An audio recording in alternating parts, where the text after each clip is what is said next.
Malagkit na masi for today's merienda. Magandang araw mga ka-Francie. For today's video, tayo po ngayon ay magaluto ng masarap na masi. Magsangag nga po muna tayo na ring maning walang balat. Ay asangag nga po muna natin aring mani para nga po pag ating dinurog ay malutong. At habang inapalamig nga po muna natin yung sinangag na mani ay tayo nga po muna ay magmasa na ring glutinous rice. Ay pakaunti-kaunting tubig nga laan po ang ating alagay dyan hanggang sa makuha natin yung tamang timpla ng dough. At dahil nga po tayo ay naglinis naman ng kamay ay atin na nga pong paahin yan ay kamayin na po natin yan. At ayan nga po naglagay ulit tayo dyan ng kaunting tubig. Ay makamasama nga din po aring masubrahan ng tubig dahil nga po ari ay hindi mabubuo at ari ay makamalambot pagka binilog. At pag ganyan na nga po mga ka-Francie ang kanyang itsura ay pwede na nga po natin gawin niyang bilog-bilog at gawin ng masi. Dahil nga po lumamig na itong ating sinangag na mani ay atin na nga po yung durog-durugin. Kung gusto nga po ninyo ng durog na mani ay pwede naman po ninyong i-blender yaan. Sa akin naman po ang gusto ko yung medyo may buo-buo pa rin kaunti. At okay na nga po sa akin yung ganyan durog na mani. At lagyan na nga po natin ng asukal yan at atin po yung halu-haluin. Ay mas maganda nga po sana kung yung kulay ng asukal ay brown na brown. At ganyan nga po kalaking tipak yung ating agawing masi. At atin nga laan po yung bilog-bilogin. Napakadali laan po talaga nitong gawin mga ka-Francie. At pag nabilog na nga po natin yan ng bilog na bilog ay atin naman pong alupukin yung gitna. Dahil nga po alagyan natin yan ng palaman na dinurog nating mani na nilagyan natin ng asukal. Napakadali nga laan po na rin gawin mga ka-Francie at kahit ikaw ay nakapikit abay kayang-kaya mo ring gawin ay ho.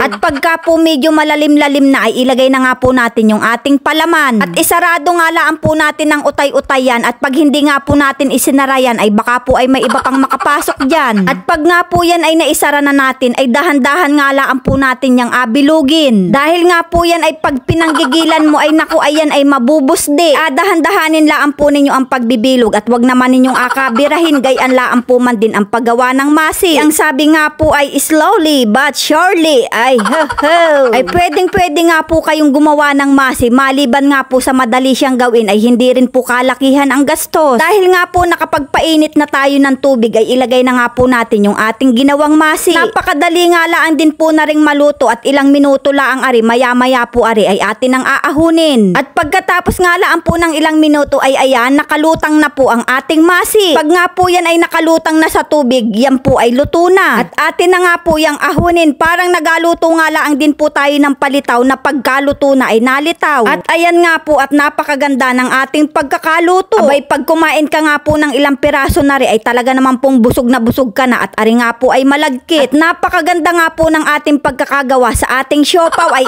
sa ating masi po pala. At ganyan nga po ang kanyang itsura pagka hinati natin sa gitna. Mas maganda po talaga sana kung brown na brown yung ating asukal. Kaya naman mga ka-Francie, ano pang inaintay natin dyan? Sakmala na! Ay makamasarap po talaga siya. Ang problema laang ay hindi makakain ng madami ang aking inay at gawa nga ni po ng pustiso. Mga ka-Francie, hanggang sa susunod na video. Thank you for watching!